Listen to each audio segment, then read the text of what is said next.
At the World Athletics Championships in Budapest, we were treated to the unlikely sight of both Nina Kennedy and Katie Moon winning gold in the women's pole vault. Katie Moon was first and Nina Kennedy was first.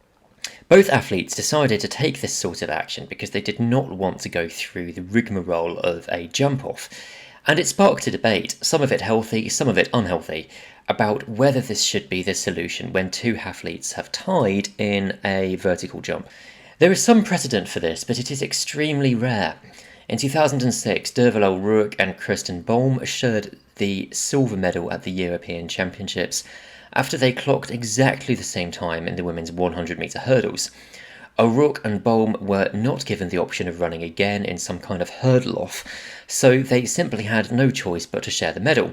But the issue really came to light in 2021 when Mutaz Essa Barshim and Gianmarco Tamberi shared the gold medal for the men's high jump in that year's Olympics. The difference was that the pair could have had a jump-off but chose to share the gold instead. Until then, it was precedent for a jump-off to happen. Now, jump-offs, along with false starts, races at weird distances, and Mario Garcia's stupid motorbike celebration, are among my least favourite things in athletics. Nobody wants to see a competition get to its climax, and then to have two athletes fail at the highest peak, and then they get more and more tired as the bar gets progressively low until one of the athletes finally goes over it and the other doesn't. The absolute worst is when they get lower and lower and lower until they get to a height, let's say in the men's high jump it's 2 meters 10. They both then clear that and then they go up to say 2 meters 15 and then that gets knocked off. It's boring, frustrating, tedious,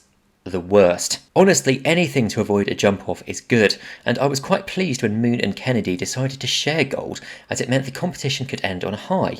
Literally. But is sharing in the spirit of athletics? This is a sport, like no other, that has its winners and its losers. As a British viewer, the BBC pundits Michael Johnson and Jessica Ennis-Hill immediately said that after the women's pole vault that they would not have accepted a shared gold themselves. But then, neither of them would ever have had to.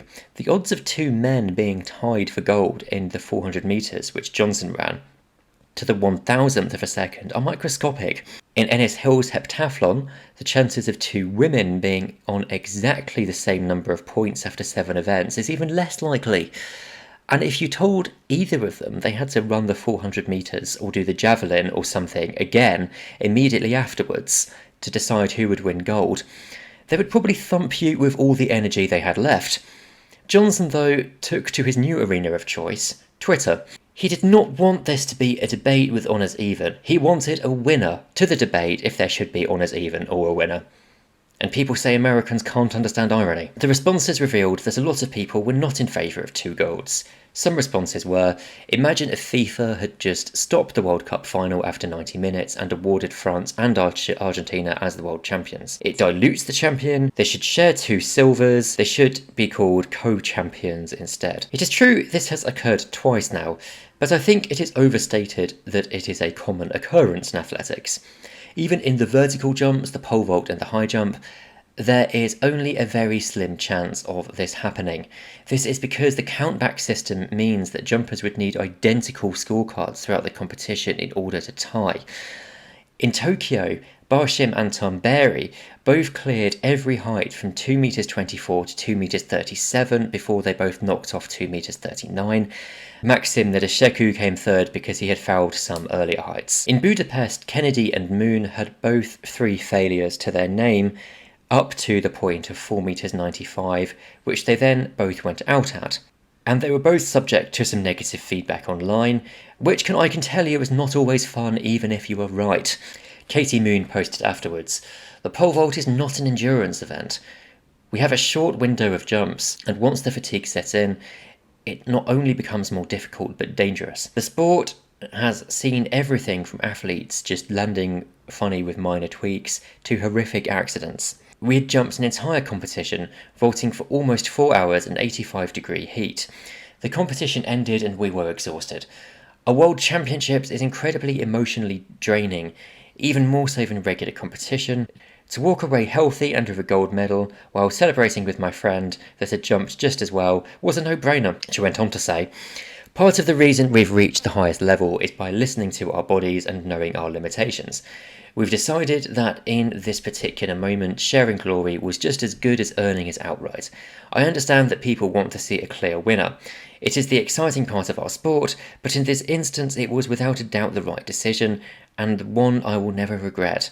Contrary to popular belief, you do not need a win-at-all-costs mindset to have a champion's mentality. If jump-offs are a bad idea, then I wonder what the solution could be. Could the top height of the final successful jump be measured, and whoever was highest awarded gold? What if earlier heights were rewarded? For example, if Moon and Kennedy cleared the same highest height, but Moon, say, came in a jump earlier and had more successful clearances, should she then be given gold?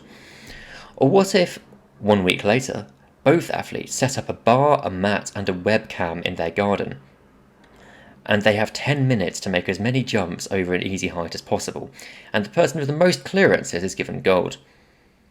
Maybe that's not such a great idea, actually. Honestly, I'm fine with 2 athletes sharing gold. It provides a safe and satisfying end to a competition, and it really does not happen all that often. We have bigger problems in athletics. Some are significant, and some are critical problems. 2 athletes winning gold is not a problem. So I'm just happy to let these 2 enjoy the moment. As ever, thank you for watching, and I hope you agreed with me.